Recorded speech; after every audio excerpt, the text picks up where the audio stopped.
An object from another solar system is diving toward our Sun. But here's what makes October 2025 different. It's not travelling alone. 3 massive comets are converging on the inner solar system at the exact same time, creating a celestial traffic jam that hasn't happened in modern astronomical history. How is that even possible? One visitor carries chemistry from a distant star. Another is disintegrating in real time as solar wind tears it apart. A third hides mysteries that won't reveal themselves until it emerges from behind the Sun in December. And the final one, it might not survive its close solar pass at all. If you're watching this, you're witnessing something that won't repeat in your lifetime, and some of these objects may never be seen again. Hit the like button and drop a comment telling me which comet you're most curious about. The interstellar traveller, the fragmenting giant, or the one that might not make it. Because what's about to unfold in the coming weeks will determine whether we unlock secrets of alien solar systems or watch them burn up forever. There's a rhythm to the cosmos that astronomers have grown comfortable with. Every year, maybe 2 or 3 comets brighten enough for enthusiasts to notice. They arrive predictably, follow their elliptical paths and fade back into the darkness. We track them, photograph them, measure their brightness, and move on. It's routine. It's manageable.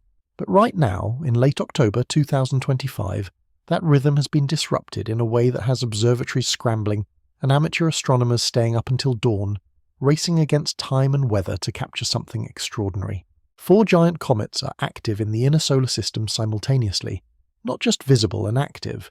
Each one is releasing gas and dust, developing tails that stretch millions of kilometers, responding dynamically to solar radiation and magnetic fields. Their names might not mean much to you yet. C/2025 A6 Lemmon, C/2025 R2 Swan, C/2025 K1 Atlas, and the crown jewel 3I Atlas. But within the astronomy community, these names are being spoken with a mixture of excitement and exhaustion, because observing all 4 is pushing both professional facilities and backyard setups to their limits. Let me put this into perspective.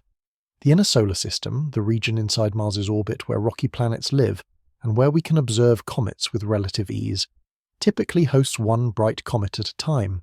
Sometimes we get lucky with 2 in the same season, separated by months. But 4 comets, all reaching peak activity within a 4-month window, that's not just rare, it's almost unheard of in the modern era of systematic sky surveys. And it's creating a problem that sounds almost absurd. There isn't enough telescope time to go around. Professional observatories operate on schedules planned months in advance. Research proposals are submitted, reviewed, and approved. Time is allocated in carefully measured blocks. When a bright comet appears, astronomers scramble to adjust those schedules, requesting directors discretionary time emergency slots reserved for transient events.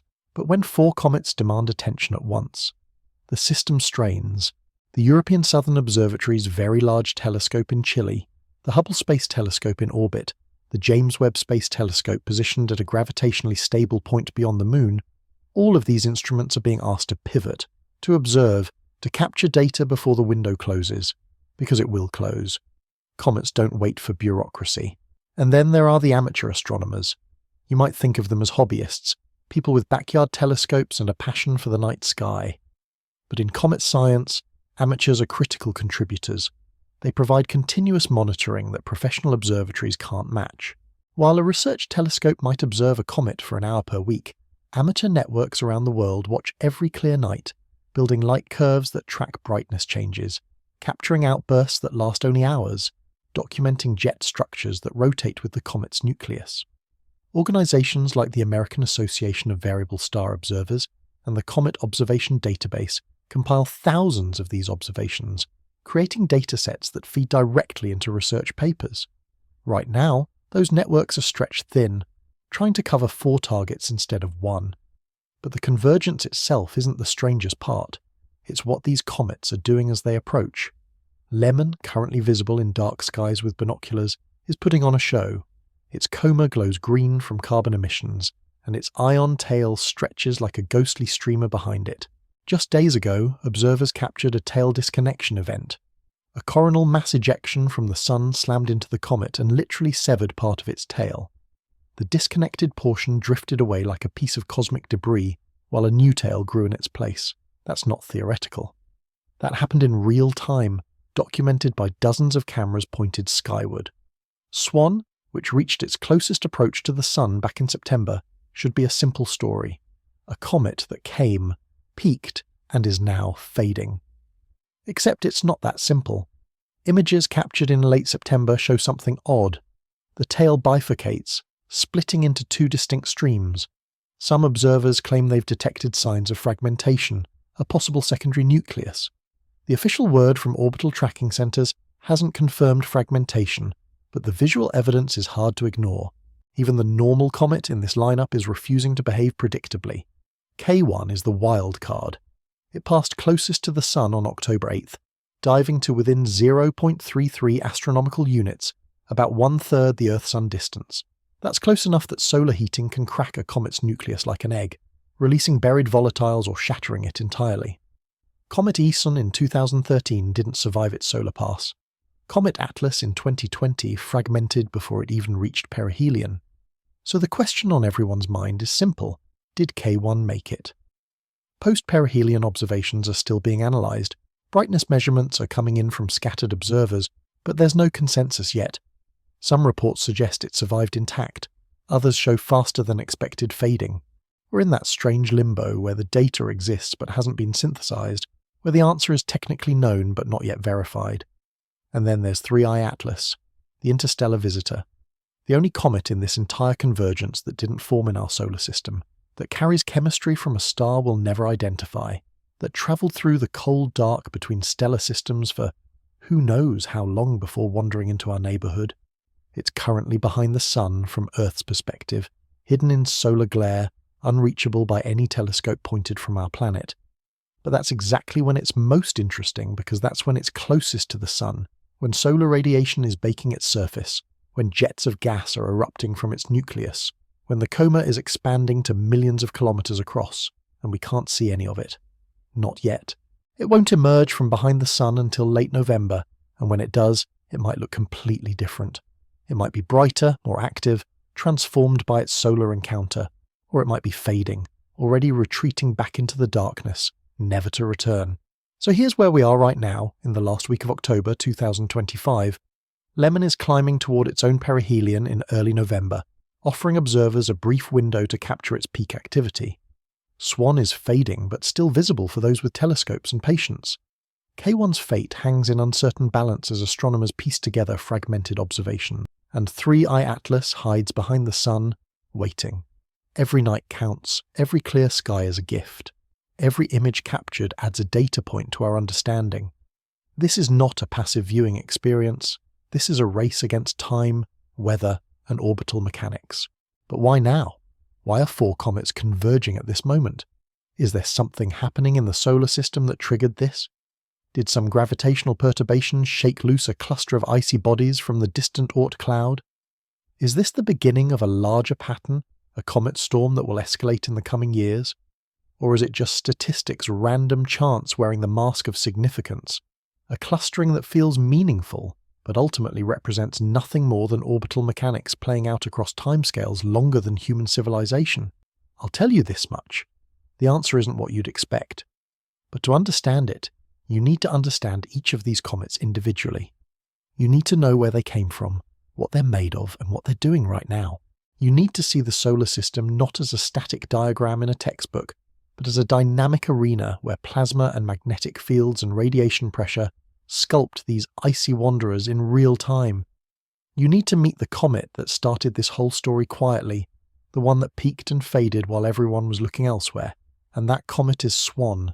C/2025 A2 Swan was never supposed to be the star of the show. Discovered on September 11th, 2025, by the Solar and Heliospheric Observatory's automated comet hunting cameras, it reached perihelion the very next day, September 12th, at a safe distance of 0.5 astronomical units from the Sun. That's roughly halfway between the Sun and Earth's orbit, close enough to heat up and release gas, but not so close that fragmentation was expected. For a week or two it brightened nicely, reaching magnitude 7 or 8, easily visible in telescopes from suburban backyards.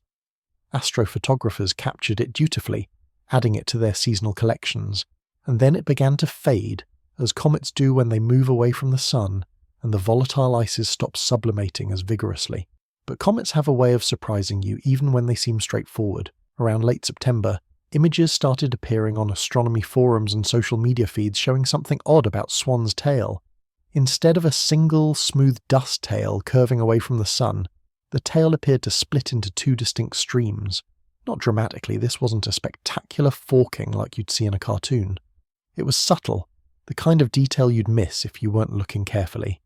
But once you saw it, you couldn't unsee it. Two tails diverging slightly, as if the comet were uncertain which direction to point. Tail bifurcation isn't unheard of. It can happen when a comet's nucleus is irregularly shaped, causing jets of dust to erupt at different angles. Rotation can make those jets trace out spiral patterns that, when viewed from Earth, create the illusion of multiple tails. It can also happen if a comet fragments, if the nucleus splits into two or more pieces that each develop their own coma and tail. That's the scenario that started circulating in observer communities. Maybe Swan fragmented. Maybe there's a secondary nucleus trailing behind the primary one, invisible to all but the most powerful telescopes, but releasing enough dust to create that second tail. The evidence was circumstantial. No major observatory had dedicated enough time to Swan to confirm or deny fragmentation. The comet was fading, other targets were more pressing, and without spectroscopy or high-resolution imaging of the nuclear region, it was impossible to say definitively. The Minor Planet Center, which tracks the orbits of comets and asteroids, hadn't issued any updates indicating a split nucleus.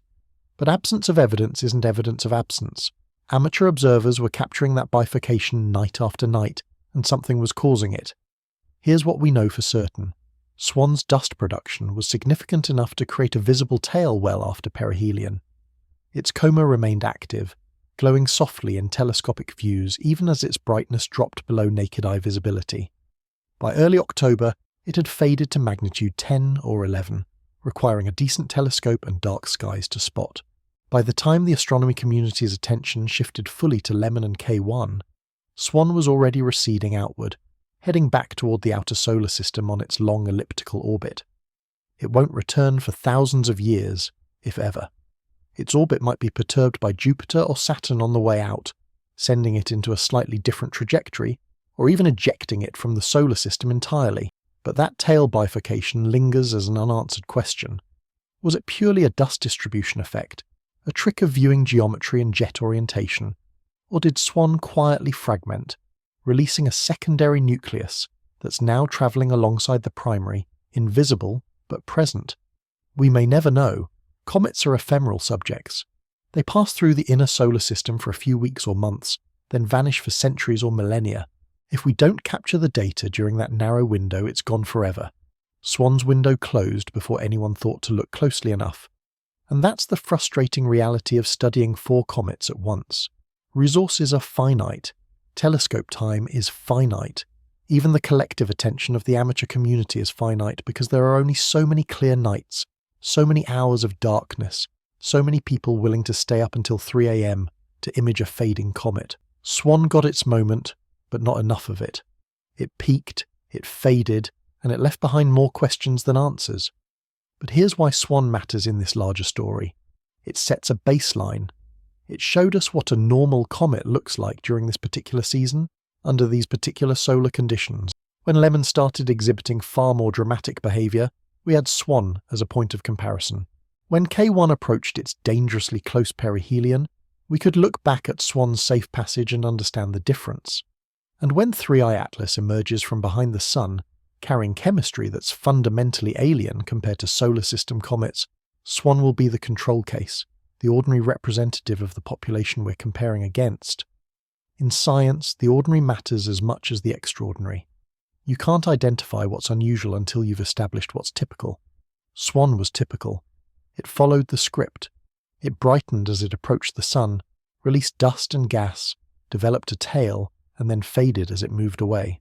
The bifurcation was a wrinkle, a small mystery within an otherwise predictable narrative. But that's comets for you. Even the ordinary ones refuse to be completely mundane. By mid-October, Swan was barely mentioned in astronomy updates. Observers had moved on.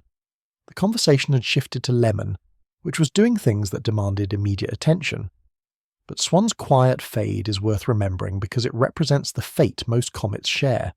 They arrive, they brighten, They are observed for a brief window, and then they disappear back into the outer darkness. Most of them don't disintegrate spectacularly like Ison.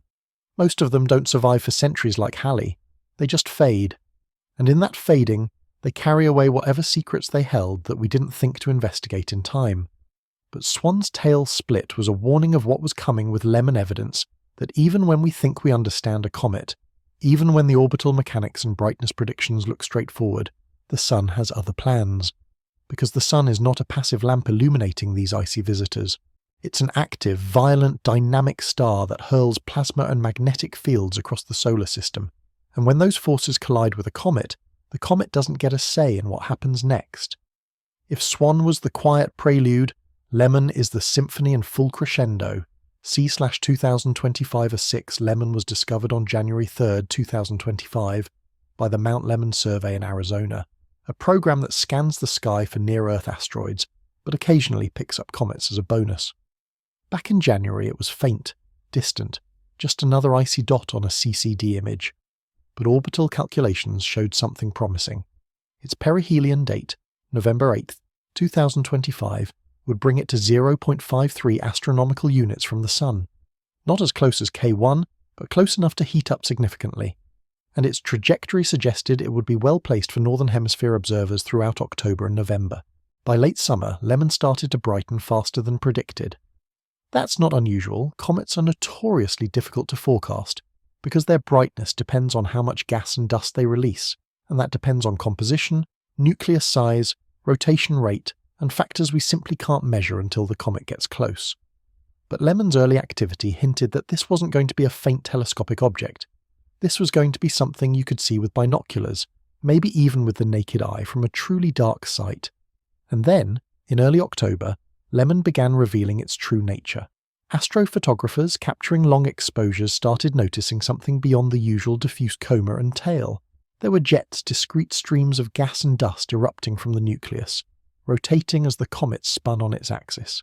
High-cadence imaging, the kind where you take dozens of short exposures over several hours and then animate them into a time-lapse, showed these jets changing position, sweeping around like searchlight beams. This meant the nucleus was rotating, probably with a period of several hours, and different regions of the surface were being illuminated by sunlight as it spun, triggering different jets at different times. Jets aren't rare in comets. Most active comets have them. But visible jets, ones clear enough to photograph from Earth across a distance of tens of millions of kilometers, are special. They tell you the nucleus is highly active, that there are localized areas of volatile ice near the surface, that the comet is responding vigorously to solar heating. Lemmon's jets became a nightly attraction for amateur astronomers. Each clear night brought new images showing the jets in different configurations, and the astronomy community began piecing together a rotation model, trying to figure out exactly how fast Lemmon was spinning and what its nucleus looked like. But jets weren't the only visual spectacle. Lemmon's coma, the cloud of gas surrounding the nucleus, glowed green. Not a subtle tint.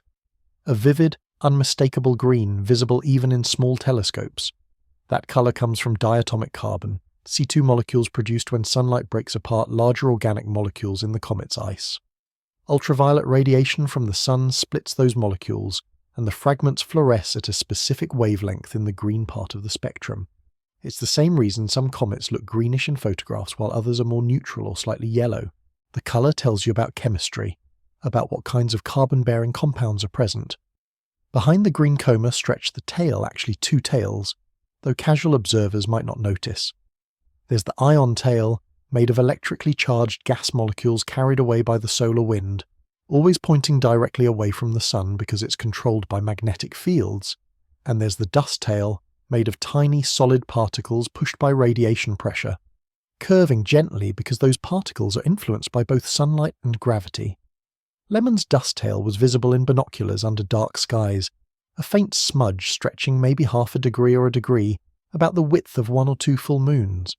The ion tail was harder to see visually, but photographs captured it clearly, a straight, narrow feature extending even farther.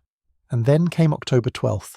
Space weather forecasters monitor the sun constantly. Instruments on satellites like SOHO, STEREO, and the Solar Dynamics Observatory watch for eruptions, coronal mass ejections, or CME, which are billion-ton bubbles of plasma and magnetic field hurled into space by solar activity. When a CME erupts, scientists can calculate its trajectory and speed, predicting when and where it will impact objects in the solar system. Earth's magnetic field usually protects us from the worst effects, but comets don't have magnetic fields. When a CME hits a comet, the comet takes the full force. On October 12th, a CME slammed into Lemmon. The impact was invisible to the naked eye, but telescopes and cameras captured what happened next. The ion tail, which had been streaming smoothly away from the nucleus, suddenly developed a kink. Over the course of hours, that kink grew, and the outer portion of the tail began to separate, drifting away from the comet entirely. This is called a disconnection event. The magnetic field lines embedded in the CME interact with the magnetic field lines in the comet's tail, and when those fields reconnect, they pinch off the tail like scissors cutting thread. The severed portion drifts away, gradually dispersing into space, while the nucleus immediately starts growing a new ion tail to replace it. Observers around the world captured this in real time. Time-lapse sequences showed the disconnection happening over 6 or 8 hours, a slow-motion decapitation visible from backyard telescopes. It's one of the most dramatic events in comet observation, and it's entirely unpredictable. You can't schedule it. You can only hope you're watching when it happens. And for Lemmon, in mid-October 2025, dozens of observers were watching. The images flooded astronomy forums and social media. Here was proof, visible and undeniable, that comets aren't static objects. They're dynamic, responsive, sculpted by forces originating 93 million miles away. But here's where things get complicated. Some sources began circulating claims about even more dramatic observations. Stories about twin spiral jets captured in minute-by-minute detail by teams in Tenerife, jets that traced out perfect logarithmic spirals as the nucleus rotated. I spent hours trying to verify these specific observations. I looked for published data, for preprints, for observatory announcements. What I found was fragmentary. Yes, multiple observers captured jet activity. Yes, the jets appear to correlate with nuclear rotation. But the specific minute-by-minute Tenerife observations with twin spirals, I couldn't independently confirm those details, and that's important to acknowledge because in the rush to cover a breaking astronomical event, information gets amplified, embellished, sometimes distorted. What we know for certain is this: Lemmon is highly active, its nucleus is rotating and producing multiple jets, its tail disconnected due to a CME impact, and its brightness has reached magnitude 5 or 6, making it visible to the naked eye from dark rural sites. That's not speculation. That's documented in hundreds of independent observations submitted to Comet databases, in photometry measurements compiled by the AAVSO, in images captured from every continent where the comet is above the horizon. Right now, in late October, Lemmon is climbing toward its perihelion on November 8th. As it gets closer to the Sun, solar heating will intensify. The jets will become more vigorous. The coma will expand. There's a chance the comet could brighten even further, possibly reaching magnitude 4 or even 3 if we're lucky. But there's also a chance it could fragment. That close solar pass, combined with rotational stress and the force of escaping gas, could crack the nucleus. We've seen it before. Comet 73P/Schwarzmann-Wachmann 3 split into dozens of fragments during a close pass. Comet Linear fragmented in 2000. It happens more often than you'd think, so observers are watching carefully, not just to capture pretty images, but to document what might be the beginning of a fragmentation cascade. Every night between now and November 8th is critical. Every clear night is an opportunity to see something that might not happen again in your lifetime. And for those willing to get up before dawn, to drive to dark sites away from city lights, to point binoculars or telescopes at a fuzzy green patch in the sky, Lemmon is putting on the best comet show of the year. But even as Lemmon dominates the pre-dawn sky, there's a question hanging over another comet, one that passed its moment of truth just days ago. K1 dove toward the Sun on October 8th, closer than any other comet in this convergence, close enough that survival wasn't guaranteed. And right now, as data trickles in from scattered observers, astronomers are asking a simple question. Is K1 still alive? C/2025, K1 Atlas was discovered on May 20th, 2025 by the Atlas Survey the Asteroid Terrestrial Impact Last Alert System, a network of telescopes designed to find near-Earth asteroids, but which also discovers comets as a side benefit. From the moment its orbit was calculated, K1 became a comet of interest for a specific reason. Its perihelion distance was only 0.33 astronomical units. That's about 50 million kilometers from the Sun, roughly one-third the distance Earth maintains. It's not sun-grazing territory sun grazers pass within a few solar radii, practically skimming the Sun's outer atmosphere, but it's close enough that solar heating becomes intense. To understand why that matters, you have to understand what a comet nucleus actually is. It's not solid ice. It's a loosely bound conglomerate of water ice, frozen carbon dioxide, frozen carbon monoxide, dust particles, and organic compounds, all mixed together in a structure that's probably more porous than solid. Some researchers describe it as dirty snow, but that undersells the complexity. It's more like a frozen rubble pile, held together by ice and weak gravitational attraction, with a strength comparable to styrofoam. When you heat something like that, it doesn't just melt. The ice sublimes directly from solid to gas, creating pressure inside the nucleus. If that pressure exceeds the strength of the material holding the nucleus together, it cracks, and once it starts cracking, the process can accelerate, releasing more gas, creating more pressure, causing more fractures, until the entire nucleus disintegrates. That's what happened to Comet Ison in November 2013. Ison approached the Sun on a trajectory that took it within 1.2 million kilometers of the solar surface. Observers worldwide watched as it brightened dramatically, hoping it would survive and emerge as a spectacular naked-eye object. But as Ison rounded the Sun, it broke apart. Post-perihelion observations showed only a diffuse cloud of dust, no solid nucleus. The comet evaporated. The hype died. It became a cautionary tale about predicting comet behavior. It happened again in 2020 with Comet Atlas C/2019 Y4. Discovered in December 2019, Atlas initially brightened faster than predicted, sparking hopes of a great comet visible to the unaided eye. But in March and April 2020, the nucleus fragmented into multiple pieces, each piece fading rapidly as its small size couldn't sustain enough gas production. By the time it reached perihelion, Atlas was a dispersed cloud, barely detectable, another promising comet destroyed by solar heating and structural weakness. So when K1's orbit showed a perihelion distance of 0.33 astronomical units, with a date of October 8, 2025, the question was immediate. Would it survive? Comets have passed closer and survived.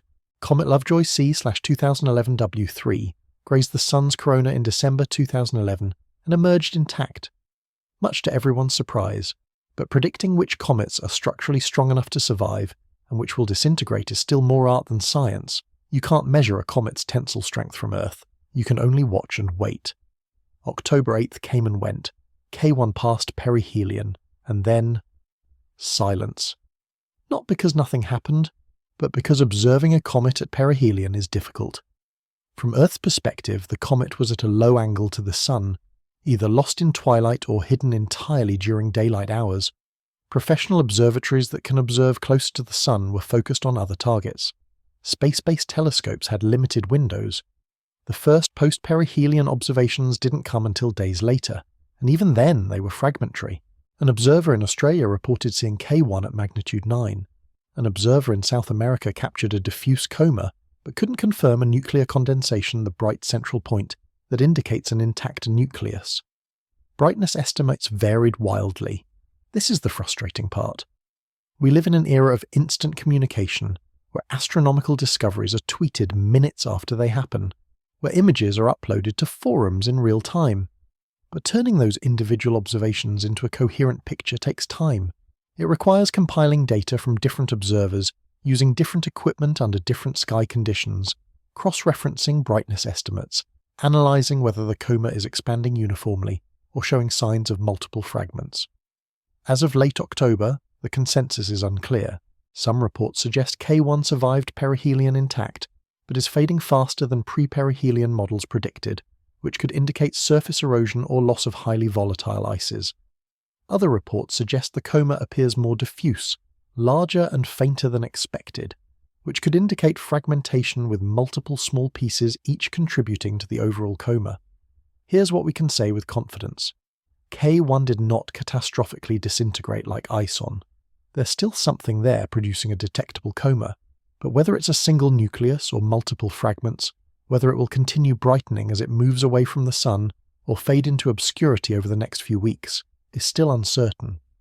And that uncertainty is maddening because the answer exists.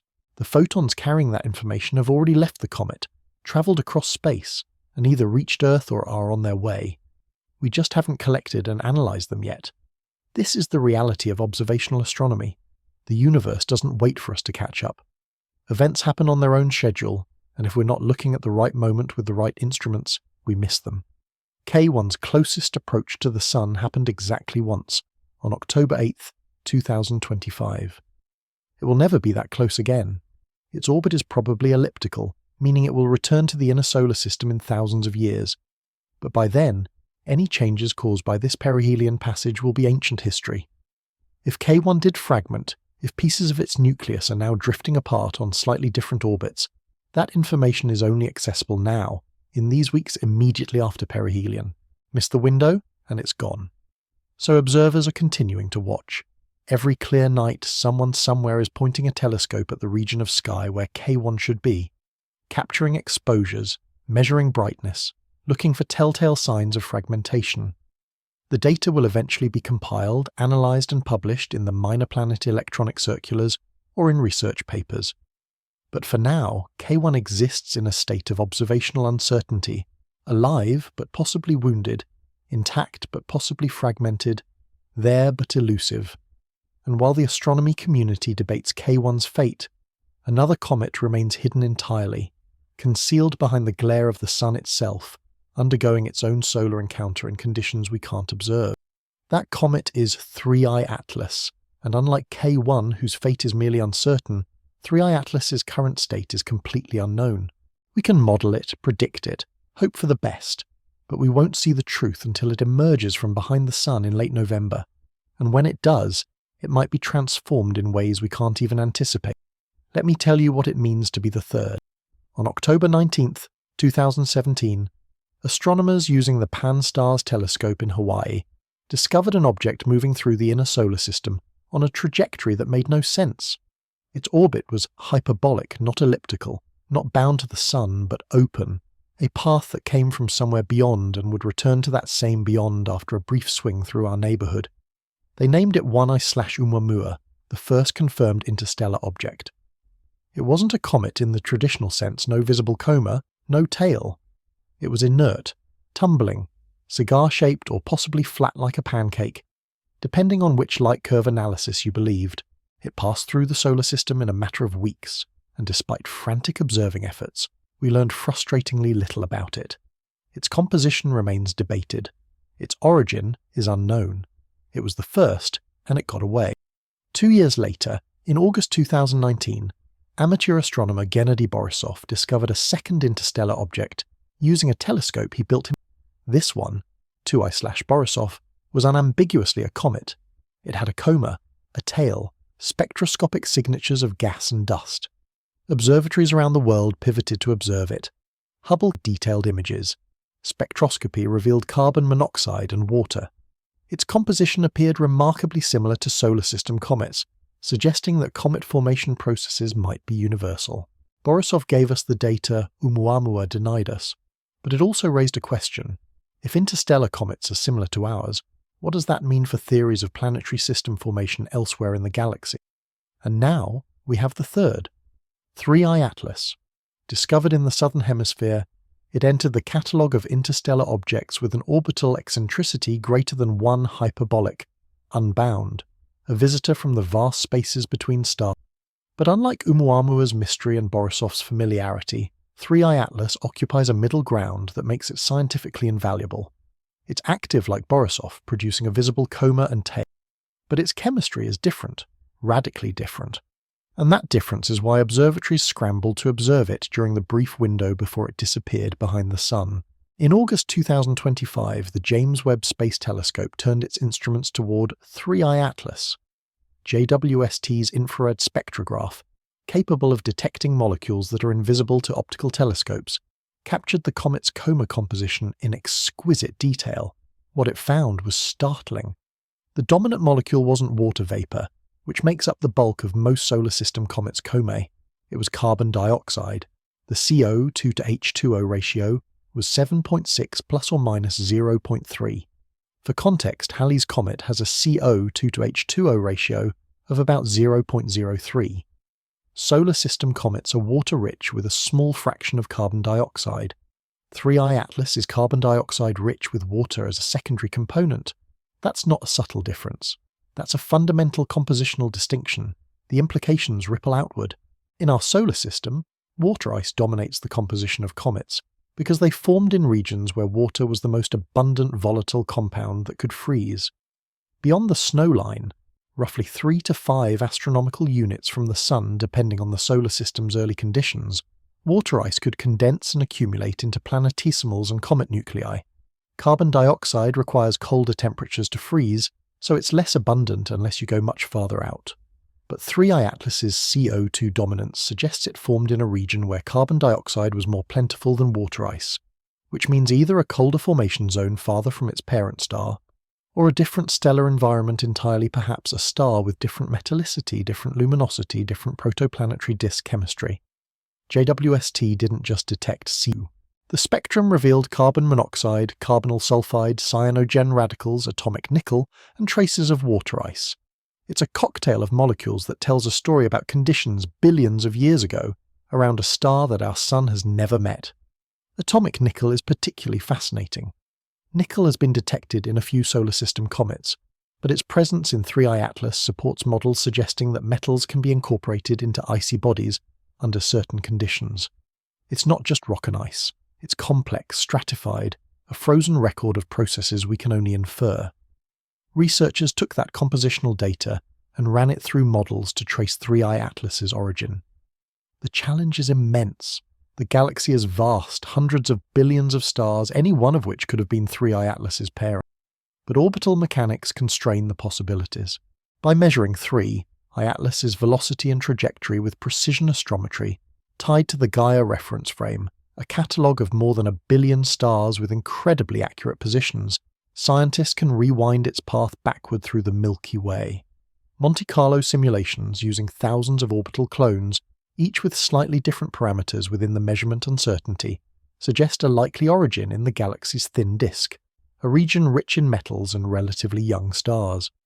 Not a local stellar association, not a nearby star cluster, but a more distant and diffuse population. It probably ejected from its birth system 50 to 100 million years ago, wandered through interstellar space at tens of kilometers per second, and by sheer chance intersected the Sun's gravity well in 2025. Think about that timescale. 50 million years ago, Earth was in the Eocene epoch. Early primates were evolving. The Himalayas were still rising. And a comet nucleus formed around a star we'll never identify was ejected from its planetary system perhaps by a gravitational interaction with a giant planet, perhaps by a close encounter with another star, and began a journey through the galaxy.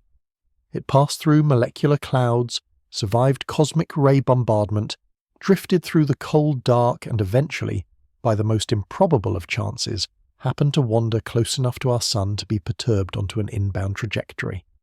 3I Atlas reached perihelion on October 29, 2025, at a distance of 1.36 astronomical units from the Sun. That's actually farther than Earth's orbit, a relatively safe distance. No risk of fragmentation from excessive solar heating. But from Earth's perspective, the comet experienced superior conjunction on October 21st, meaning it passed behind the Sun as seen from our planet. For weeks before and after conjunction, it's been lost in solar glare, unobservable by ground-based telescopes. Space-based observatories like SOHO, which can observe close to the Sun, might have captured images, but as of late October, no major announcements have come from those quarters. So we're in a strange informational blackout. We know 3I Atlas is there. We know it's rounding the Sun. We know solar radiation is heating it, activating sublimation, likely increasing its coma size and tail length, but we can't see it. Not yet. It will emerge from behind the Sun in late November 2025. Observers in the southern hemisphere will have the best views. 3I Atlas's trajectory favours southern latitudes. As December progresses, it will become observable again, though it will be fading as it moves outward, away from the Sun, away from Earth, and eventually away from the solar system entirely. This is humanity's only chance to study an interstellar comet with this specific chemistry. It won't orbit back in some distant future. It's a one-time visitor. When it leaves, it takes its secrets with it. So what will observers see when it reappears? That's the unanswered question keeping comet researchers on edge. JWST captured its composition in August when the comet was still inbound, still relatively inactive. By the time it emerges in late November, it will have been through perihelion, subjected to solar radiation that could fundamentally alter its surface. Volatiles that were buried beneath an insulating crust might have been exposed. New jets might have activated. The CO2 to H2O ratio might have shifted if different layers of the nucleus with different compositions have been reached. Or the comet might have faded unexpectedly, its surface sealed by a dust crust that prevents further gas release. There's also the possibility of unexpected behavior. Interstellar comets spent millions or billions of years in an environment radically different from the solar system. They've been exposed to galactic cosmic rays at levels far exceeding what solar system comets experience in the relatively protected Oort cloud. That radiation can alter chemistry, create exotic molecules, perhaps even amorphize ice structures. When such a comet enters the inner solar system and gets heated, it might respond in ways that solar system comets don't. Some models predict enhanced activity, others predict passivity. We won't know until we observe. And then there's the deeper question. What does 3I Atlas represent? Is it typical of interstellar comets, or is it an outlier? With a sample size of 3 Oumuamua, Borisov, and now 3I Atlas, we can't yet say. Each one has been different. Oumuamua was inert and weirdly shaped. Borisov was active and compositionally similar to solar system comets. 3I Atlas is active but compositionally distinct. If the next interstellar object discovered is different again, we'll start to see diversity. If it's similar to one of the previous 3, we'll start to see patterns. Either way, each interstellar object is a data point in a larger story about how planetary systems form, how comets are ejected, how common these wanderers are, and what that means for the architecture of exoplanetary systems across the galaxy. But all of that hinges on observation. The data must be collected during the brief window when the object is accessible. For 3I Atlas, that window is late November through December 2025. Professional observatories are already planning campaigns.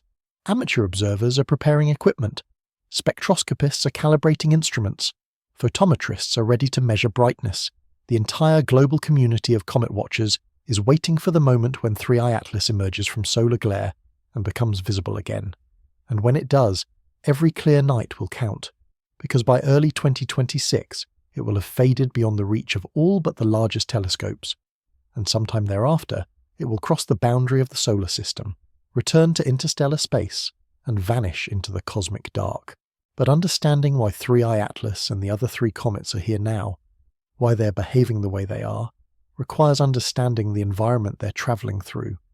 The space between Earth and the Sun isn't empty.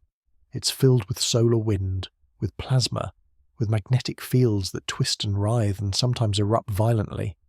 And when those eruptions collide with comets, they don't just nudge them gently. They tear their tails off. The Sun is not a static lamp. It's a roiling ball of plasma undergoing continuous nuclear fusion, generating magnetic fields that loop and twist through its atmosphere, occasionally erupting in explosions that dwarf anything we can produce on Earth. Every 11 years or so, the Sun's magnetic field flips, and during that cycle, activity waxes and wanes. Solar maximum, the peak of the cycle, is characterized by frequent sunspots, solar flares, and coronal mass ejections. Solar minimum is quieter, though never completely calm. Right now, in late 2025, we're approaching the next solar maximum, which means the Sun is more active than it was a few years ago. And that activity has direct consequences for comets. A coronal mass ejection is exactly what it sounds like. A massive ejection of material from the Sun's corona, the outermost layer of its atmosphere. When magnetic field lines in the corona become stressed and twisted, they can suddenly reorganize through a process called reconnection, releasing enormous amounts of energy. That energy accelerates plasma ionized gas outward into space. A typical CME contains about 1 billion tons of plasma, traveling at speeds between 250 and 3,000 kilometers per second. The fastest ones can cross the distance from the Sun to Earth in less than 18 hours. CMEs carry magnetic fields with them. As the plasma expands outward, it drags the Sun's magnetic field lines along, creating what's called the interplanetary magnetic field. This field permeates the entire solar system, but it's not uniform, it's clumpy, structured. When a CME passes through a region of space, it temporarily distorts the local magnetic field, sometimes compressing it, sometimes reversing its direction. And if a comet happens to be in the way, that magnetic distortion has visible effects. A comet's ion tail is made of gas molecules that have been ionized, stripped of electrons by solar ultraviolet radiation. These ions are electrically charged, which means they respond to magnetic fields. The ions are carried away from the comet by the solar wind, the continuous outflow of plasma from the sun, and they follow the magnetic field lines embedded in that wind. Because magnetic field lines generally point radially away from the sun, ion tails point almost exactly opposite the sun, forming straight, narrow features that can extend millions of kilometers. But when a CME arrives, everything changes. The CME's magnetic field interacts with the magnetic field lines around the comet. If the fields have opposite orientations, they can reconnect, a process where field lines from the CME and field lines from the solar wind break and rejoin in a new configuration. This reconnection releases energy and essentially pinches off the comet's ion tail. The tail detaches from the nucleus, drifting away as a disconnected structure, while the nucleus immediately begins forming a new tail from the fresh ions it continues to produce.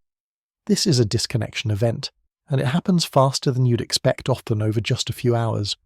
Observers have documented hundreds of comet tail disconnections over the years. They're not rare.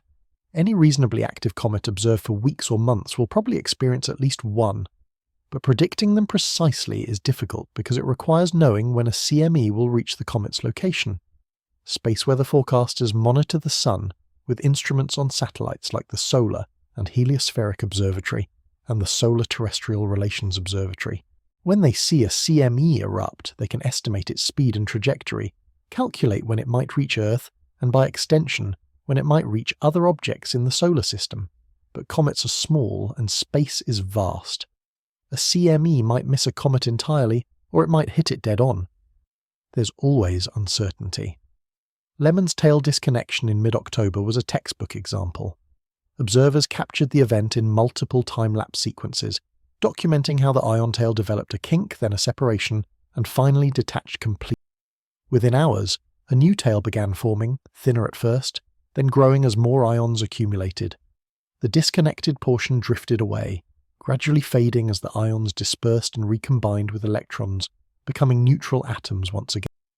But ion tail disconnections aren't the only solar wind interaction. There's also tail wiggling, where the ion tail waves back and forth like a flag in a breeze, responding to small-scale variations in the solar wind speed and magnetic field orientation. There are streamers, where the tail splits into multiple thin filaments, each following slightly different magnetic field lines. And there are dust-tail interactions, though those are subtler. Dust-tails don't respond to magnetic fields, they're made of electrically neutral particles, but they do respond to radiation pressure, the momentum carried by photons from the sun. As sunlight hits dust particles, it pushes them outward, creating a curved tail that lags behind the comet's motion. The relationship between a comet and the solar wind is so consistent that scientists sometimes refer to comets as solar wind probes. By observing a comet's tail behavior, you can infer properties of the solar wind at the comet's location, its speed, density, magnetic field strength, and structure. This is valuable because direct spacecraft measurements of the solar wind are limited to a few points in space where we have probes, but comets can be anywhere, providing a distributed network of natural instruments. For 3I Atlas, the solar wind interaction is particularly interesting because it's currently at perihelion, and we can't observe it, but we can observe the sun. We can see CMES erupting, we can track their trajectories, and we can calculate whether any of them have passed through the region where 3I Atlas should be. At least one significant CME erupted in late October, and models suggest it likely intersected 3I Atlas's orbit. Did it cause a tail disconnection? Did it compress the comet's coma? Did it enhance gas production by shocking the nucleus? We won't know until 3I Atlas reappears in late November, and even then we might not be able to say definitively, because we don't have before images from late October to compare against. But here's the critical insight. Comets aren't isolated objects drifting through empty space. They're embedded in a dynamic plasma environment controlled by the sun. Every comet's behavior is shaped not just by its own composition and structure, but by the solar wind conditions it encounters. Two comets with identical compositions might look completely different if one encounters a CME and the other doesn't. This makes prediction difficult, but it also makes observation endlessly fascinating because you're watching a real-time interaction between two very different types of objects, a solid, icy nucleus, and a billion-ton plasma cloud travelling at 1,000 kilometers per second. And that interaction is why Lemmon's disconnection was so spectacular, why Swan's tail bifurcation raises questions about fragmentation versus magnetic structure, why K1's post-perihelion appearance might tell us whether it was battered by solar wind or remained relatively sheltered.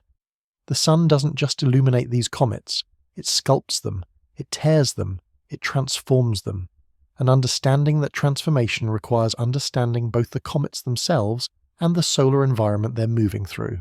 Which brings us to the question everyone's been waiting for. What are we actually learning from all this? 4 comets, 4 different stories, weeks of observations, terabytes of data. What's the scientific payoff? What does it mean? Science doesn't always announce itself with dramatic headlines. Sometimes the most profound discoveries arrive quietly, buried in spectroscopic data, hidden in the ratios of molecular emission lines, encoded in the subtle deviations from expected brightness curves. The 4 comets converging on the inner solar system in late 2025 aren't just celestial curiosities, they're laboratories, they're time capsules, and each one is telling us something different about the processes that shape icy bodies in our solar system and beyond. Start with Swan and Lemmon, the 2 comets that represent what we might call the normal population objects that formed in our solar system's Oort cloud or scattered disk, ejected outward by gravitational interactions with giant planets billions of years ago, and only now returning on their long elliptical orbits. Swan, despite its tail bifurcation mystery, exhibited composition consistent with what we expect from solar system comets. Water-dominated, with smaller fractions of carbon dioxide, carbon monoxide, methane and ammonia. Its green coma indicated carbon-bearing molecules fragmenting under ultraviolet radiation. Its brightness curve followed predicted models reasonably well. It was, in most respects, typical. Lemmon, though more visually dramatic, is also compositionally ordinary. The green coma colour tells us diatomic carbon is abundant, which is common. Spectroscopic observations captured by professional observatories in late October confirmed water, C2, CN, and dust. The jets indicate localized volatile sources on the nucleus, which suggests the surface is heterogeneous, some areas richer in ice, others covered by dust. The tail disconnection confirmed the presence of an ion tail, which requires gas production. All of this fits our understanding of how comets work when they approach. But here's what makes Swan and Lemmon valuable in this larger context.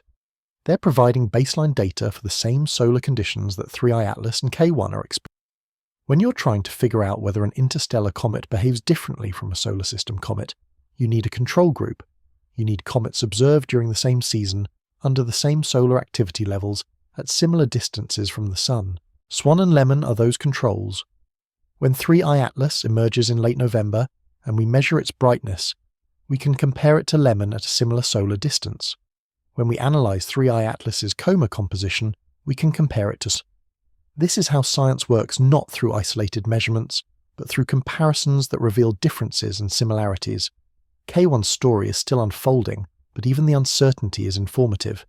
If K1 survived perihelion intact, it tells us that some comets are structurally robust enough to withstand close solar passes. If it fragmented, it adds to our catalogue of comets that couldn't hold together, helping refine models of cometary structure and strength. Either outcome contributes to our understanding, and the fact that we're uncertain highlights a fundamental limitation. We don't yet have the observational cadence to track every comet's behaviour at every moment. There are gaps in the data, moments when no one is watching, periods when weather or orbital geometry prevent observation.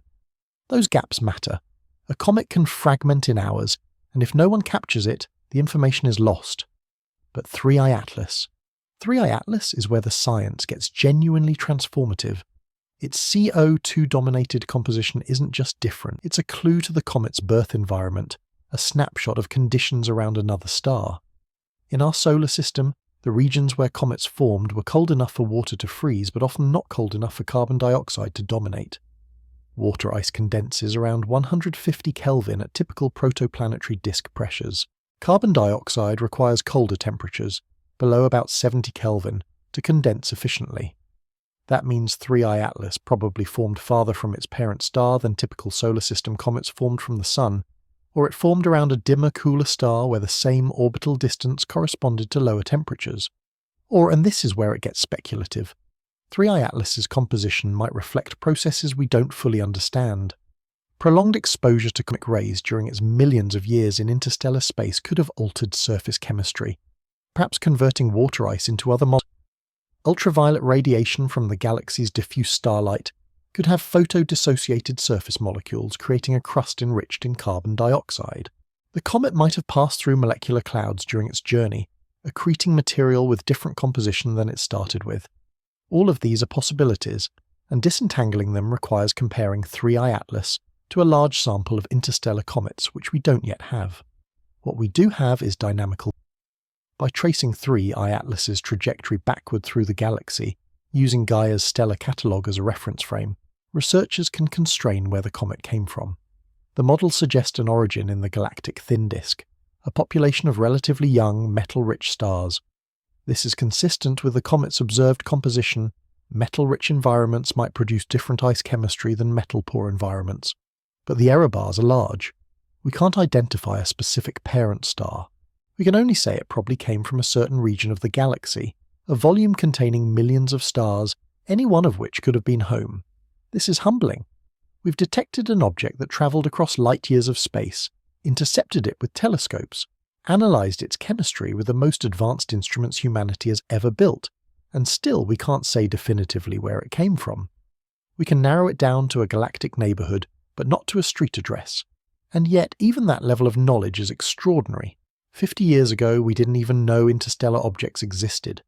Today, we're analysing their chemistry and tracing their origins through the Milky Way. The broader implications ripple outward. If interstellar comets carry diverse chemistries reflecting diverse stellar environments, they're teaching us about planet formation elsewhere in the galaxy. Comets in our solar system contributed volatiles to Earth, delivering water and organic molecules that may have been essential for the origin of life. Are interstellar comets doing the same thing in other systems? Could life-building molecules be ferried between stellar systems by comets ejected during planet formation? It's speculative, but it's scientifically grounded speculation, the kind that drives future research. And then there's the population question. How common are interstellar? Before Oumuamua, we had theoretical predictions suggesting one interstellar object should pass through the inner solar system every year or so, but most would be too faint to. The discovery rate since 2017 3 objects in 8 years roughly matches those predictions, which is encouraging. But it also means our sample size is growing slowly. The Vera Rubin Observatory, which began operations in 2025, will dramatically increase discovery rates with its wide-field survey capability. In the coming years, we might detect dozens of interstellar objects, enough to start identifying patterns, classifying types, understanding the diversity. 3I Atlas is a data point in that emerging story. For 1,000 krona, if fragmentation is confirmed, the scientific question becomes, why? What was the trigger? Was it purely thermal stress from solar heating, or did the nucleus have pre-existing fractures that the stress exploited? Did rotational forces contribute, with the nucleus spinning fast enough that centrifugal acceleration helped rip it apart? Fragmentation events are opportunities to glimpse a comet's interior structure, to see layers and compositions that are normally hidden beneath the surface. When a comet breaks apart, each fragment carries information. If observers captured the fragmentation in progress, those images become valuable data for structural models. And Swan's tail bifurcation, seemingly minor compared to the other stories, still nags. Bifurcated tails can result from jet activity, creating 2 separate dust streams. But they can also indicate fragmentation. The distinction matters because fragmentation changes a comet's evolution.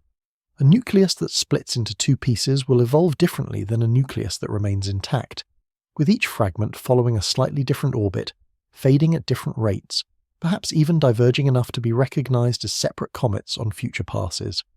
If Swan fragmented, it joined a sizable population of split-nucleus comets, adding to our statistical understanding of how often this happens and what conditions cause it. What ties all of this together is the recognition that comets are not just pretty objects in the sky, they're scientific instruments, they're messengers carrying information from places and times we can't otherwise access. Swan and Lemmon carry information about the solar system's formation 4.6 billion years ago, about the composition of the protoplanetary disk, about the processes that built. K1 carries information about structural strength and fragmentation thresholds, and 3i Atlas carries information about another star system, another protoplanetary disk, another set of formation conditions that we'll never visit but can study through the chemistry frozen in its ice. This is what makes the convergence scientifically valuable. It's not just that 4 comets are here, it's that they're here together, allowing comparative studies under similar conditions, providing baselines and contrasts, creating opportunities to test models and refine theories. And for those opportunities to be realized, the data must be collected, the observations must be made. Which brings us to a simple question. Can you help? You don't need a research-grade telescope to contribute to comet science. You don't need a PhD or access to a mountaintop observatory. What you need is a clear sky, some basic equipment, patience, and the willingness to learn. Because right now, in late October 2025, there are comets visible in the night sky, and every observation adds to the collective understanding. Let's start with Lemmon, because it's the most accessible target. As of late October, Lemmon is visible in the pre-dawn sky, rising in the east a few hours before sunrise. Its current magnitude is around 5 or 6, which means it's visible to the naked eye from a truly dark site somewhere far from city lights, where the Milky Way is clearly visible overhead. From suburban locations with moderate light pollution, you'll need binoculars. 7 by 50 binoculars are ideal, the 7 times magnification, and 50mm aperture gather enough light to show the comet's diffuse coma, and possibly a faint tail. Finding Lemmon requires knowing where to look.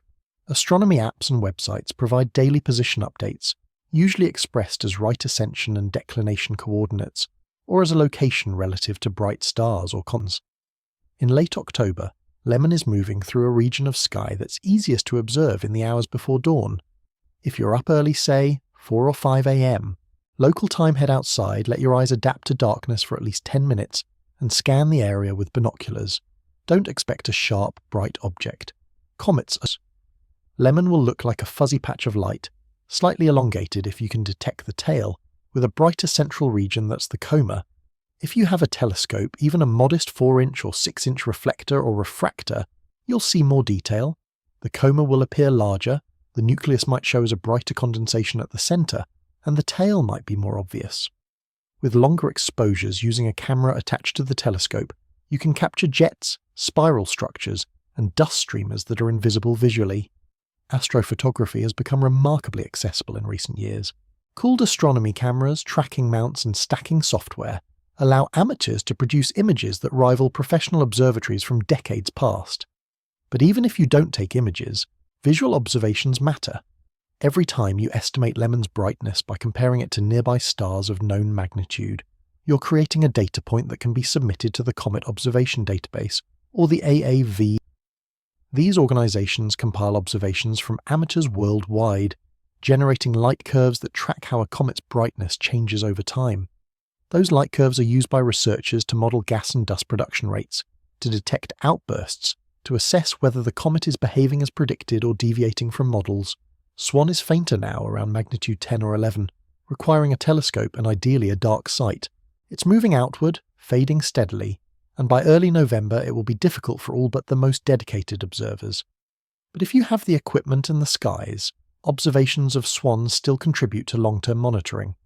Comets sometimes exhibit late-term outbursts or unexpected behaviour months after perihelion, and catching those events requires people continuing to observe even when the comet isn't headline news anymore. K1 is challenging. Post-perihelion, it's low in the sky during twilight or hidden during daylight hours depending on your latitude. Observers in the southern hemisphere have better access. If you're in that fortunate position and you have a telescope, any observation of K1 right now is valuable because the dataset is sparse. Capture an image, measure the coma size, estimate the brightness, and report it. Even a single observation helps constrain models.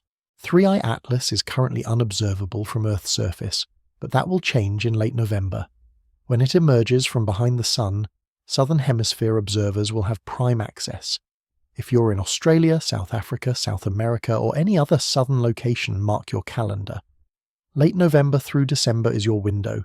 3i Atlas will be fading by then, probably magnitude 9 or 10, requiring a telescope. But this is an interstellar object. Every observation of an interstellar comet is precious because they're rare. Submit your data to COBS, tag professionals on social media platforms frequented by astronomers, upload images to Astronomers Telegram. Visibility matters. Now, a word about data quality. Not all observations are equally useful. A single frame from a smartphone held up to an eyepiece might show a comet, but it won't provide accurate brightness. For photometry, brightness measurement, you need calibrated images where the pixel values can be compared against stars of known magnitude in the same frame. Stacking software helps. Take dozens or hundreds of short exposures, align them on the comet, stack them to increase signal-to-noise ratio, and then measure. Tutorials are available online for software like Deep Sky Stacker, IRIS, or PixInsight. The learning curve exists, but it's manageable, and the results are scientifically valuable. Report what you observe, but also report what you don't observe. If you looked for a comet and couldn't find it, that's a negative detection, and it's useful information. It tells researchers the comet has faded below a certain threshold, or it's not where predicted, or something unexpected happened. Negative data is still data, and avoid the trap of sensationalism. Social media is full of claims about comets fragmenting, brightening unexpectedly, exhibiting bizarre behavior. Some of those claims are legitimate, others are misinterpretations, artifacts in images, or wishful thinking. Before amplifying a claim, check if it's been verified by multiple independent observers. Check if professional observatories have confirmed it. The astronomy community is generally good at self-correction, but misinformation spreads faster than corrections, especially when a claim is dramatic. Your contribution doesn't have to be observational. Citizen science projects like Unistellar's Digital Telescope Network allow users to participate in coordinated observation campaigns. You point your telescope at a target chosen by researchers, the telescope captures data, and the data is automatically uploaded and compiled. It's collaborative science, leveraging distributed observers to achieve coverage that no single observatory can match. Or contribute by sharing information. Write blog posts about your observations. Create time-lapse videos showing a comet's motion over days or weeks. Explain what you're seeing to friends and family who aren't astronomers. The more people who understand and appreciate comets, the larger the community becomes, and the stronger the case for funding missions and research. Public engagement matters. But at the core, it's simple. Go outside, look up, find these comets, watch them change, document what you see, and submit your observations. You're not a passive viewer. You're a participant in the scientific process, contributing to humanity's collective understanding of objects that formed billions of years ago, that travelled unimaginable distances, and that are here now, fleeting, transient, and irreplaceable. Because every comet is a deadline. Lemmon will reach perihelion on November 8th, and then begin fading. K1 has already passed perihelion and is retreating. Swan is nearly gone, and 3i Atlas will be visible for only a few weeks after it emerges in late November, before it fades beyond reach and leaves the solar system. The window is closing, and what happens next depends on who's watching. The calendar from here is simple, but the outcomes are anything. November 8th, 2025. Lemmon reaches perihelion. This is the moment when the comet passes closest to the Sun, when solar heating reaches maximum intensity, when gas production should peak, and when the risk of fragmentation is highest. Will Lemmon survive intact? Based on its current activity level and the relative safety of its perihelion distance at 0.53 astronomical units, the odds favour survival. But comets have defied odds before. Comet Lemmon in 2011 was expected to survive its perihelion at 0.48 astronomical units, but disintegrated instead, fading from magnitude 5 to invisibility in a matter of days. Structural weaknesses, embedded fractures, uneven heating, any of these could trigger fragmentation. If Lemmon survives, observers should see a brightness surge. The comet could reach magnitude 4, possibly even magnitude 3, making it easily visible to the naked eye from dark sites and detectable with binoculars, even from moderately light-polluted suburbs. The coma will expand as gas production increases. The tail will lengthen, possibly becoming visible as a distinct feature even without optical aid. Jets will intensify, and high-cadence imaging might reveal rapid changes in jet orientation as the nucleates. This would be the peak of Lemmon's display, the culmination of months of brightening, and the best chance for casual observers to witness a comet without needing specialized. But if Lemmon fragments, the story changes. Fragmentation doesn't necessarily mean instant disappearance. Sometimes a comet splits into several pieces that remain close together, each piece producing its own coma, creating a linear or clustered appearance. Observers might see the nucleus elongate, then separate into distinct sections. Those fragments could remain visible for days or weeks, fading individually as each small piece exhausts its volatile reserves. Or fragmentation could be more catastrophic, with the nucleus shattering into countless tiny pieces too small to produce visible comae, resulting in a rapid fade. The trajectory depends on the comet's internal structure, which we can't measure in advance.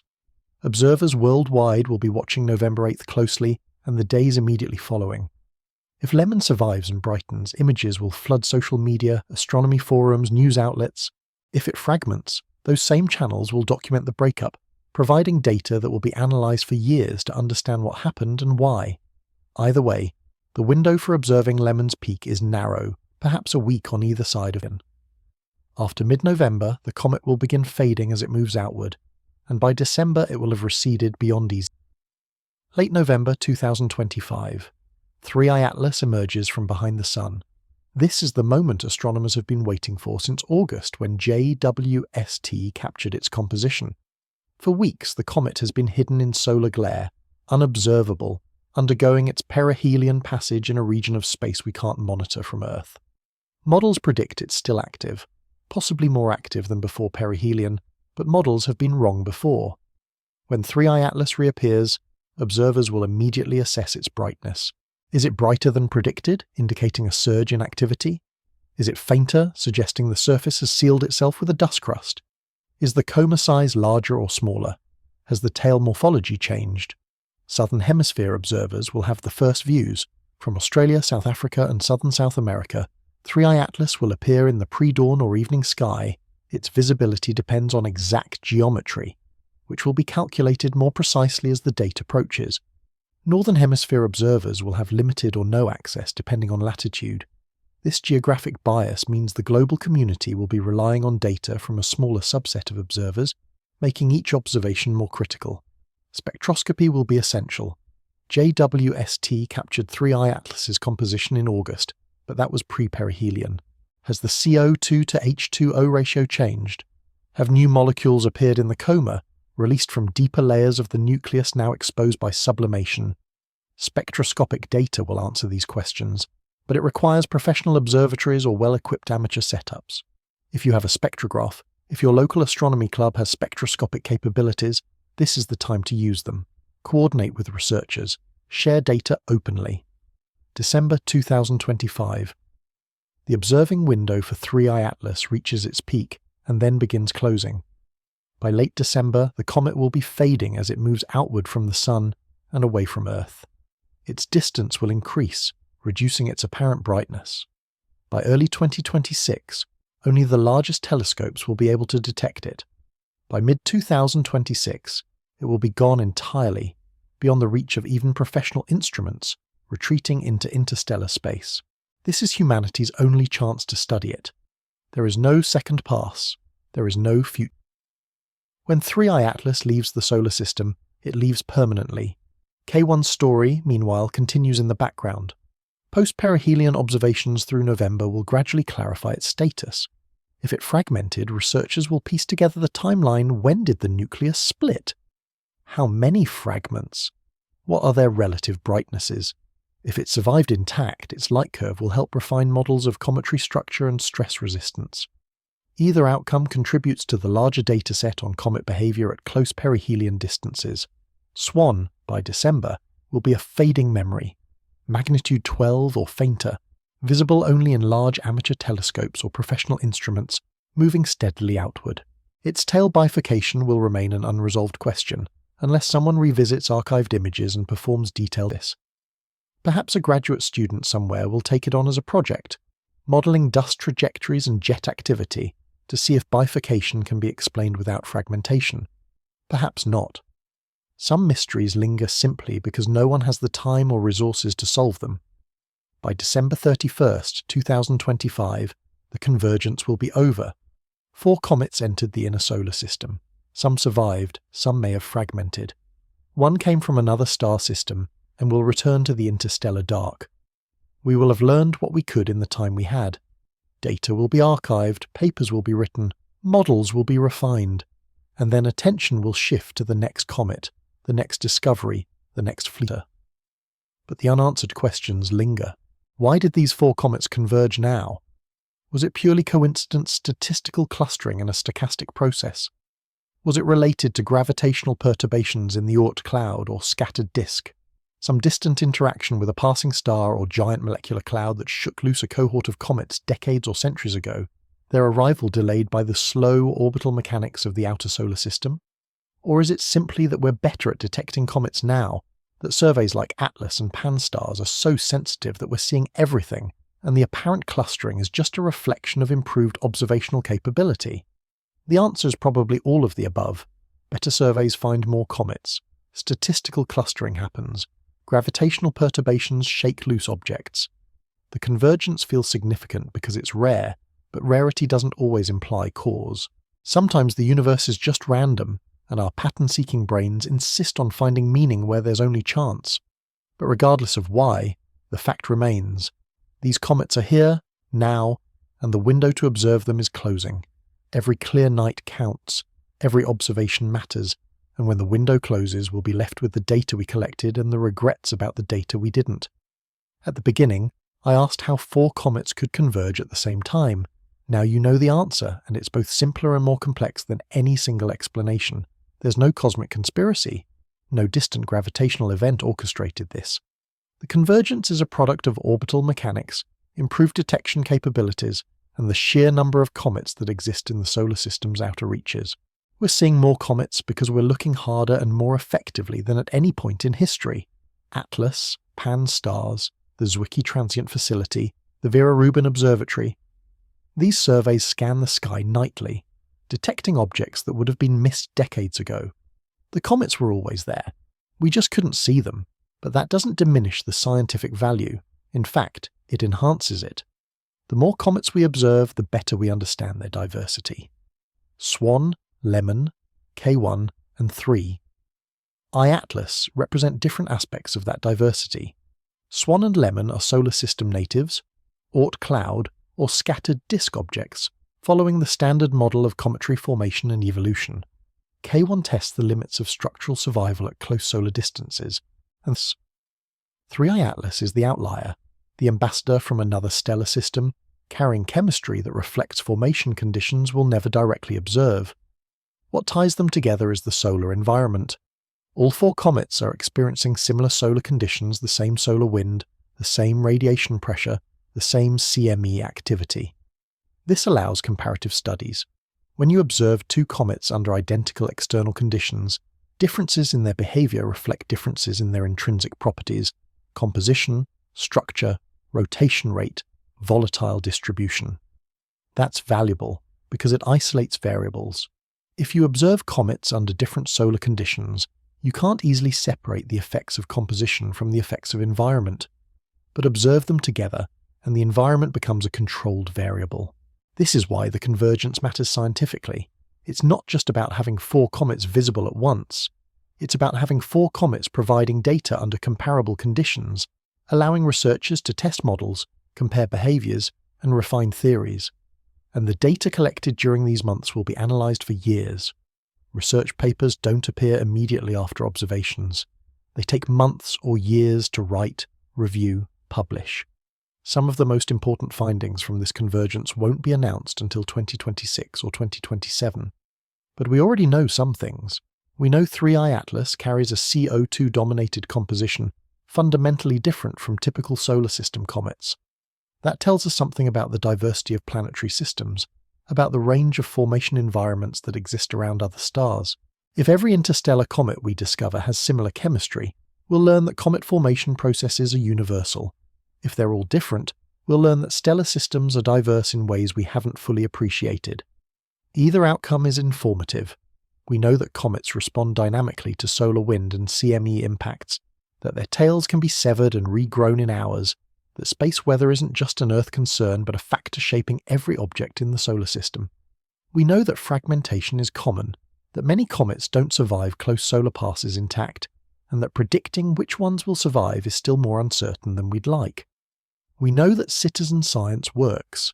Amateur observers contributed thousands of observations during this convergence, filling gaps in professional coverage, documenting events that would have been missed otherwise. The collaborative model professionals providing orbital predictions and research context, amateurs providing continuous monitoring and rapid response to transient events is effective. It's democratized astronomy in ways that would have been impossible before the internet, before affordable CCD cameras and tracking mounts, before software that automates image stacking and photometry, and we know that comets still surprise us. Even Swan, the most straightforward of the four, exhibited a tail bifurcation that remains unexplained. Even Lemmon, well observed by dozens of telescopes, produced jet structures that don't perfectly match simple rotation models. Comets are complex. They're not spherical lumps of uniform ice. They're heterogeneous, layered, fractured, shaped by billions of years of history that we can only infer from their present behavior. Looking forward, the future of interstellar object science is bright. The Vera Rubin Observatory will detect objects fainter and more distant than current surveys. As detection rates increase, we'll build a statistical sample of interstellar comets and asteroids large enough to identify trends. We'll learn how common ejection is, what fraction of planetary systems lose significant numbers of planetsimals during formation, and what that means for theories of planet migration and architecture. We might even detect interstellar objects on bound orbits, objects captured by the Sun's gravity during close encounters, now orbiting within the solar system. If such objects exist, they're mixed into the asteroid and comet populations indistinguishable from native objects until we measure their compositions and find anomalies. Every interstellar comet we detect and characterize improves our ability to recognize those anomalies. But all of that depends on observation. Data doesn't collect itself. Every discovery, every measurement, every insight ultimately rests on someone pointing a telescope at the sky and capturing photons. The comets are there. The instruments exist. The only question is whether we use them, whether we prioritize observation during the narrow windows when these objects are accessible. And that brings us back to you. You're not a passive audience. You're living through a moment when 4 comets are active simultaneously, when an interstellar visitor is passing through, when the tools to observe and document these events are more accessible than ever before. You can choose to engage, to learn, to observe, to contribute, or you can let the moment pass, and years from now wonder what you missed. Comets are time capsules. Swan and Lemmon carry information from the solar system's birth 4.6 billion years ago. K1 tests the structural limits of objects formed in that era, and 3i Atlas.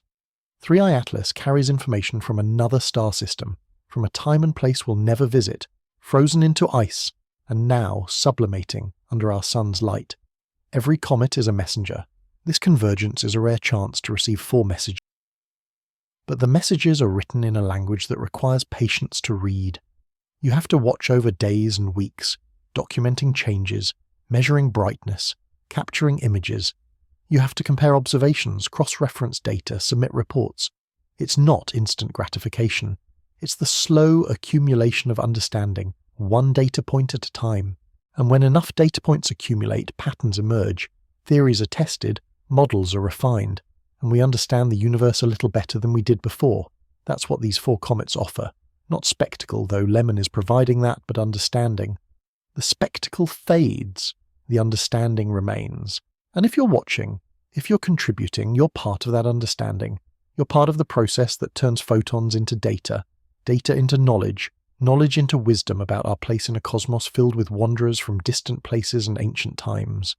The countdown has already started. November 8th for Lemmon, late November for 3i Atlas.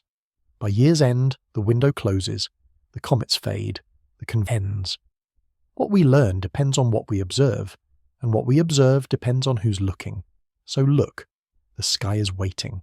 The comets are there, and time is running out.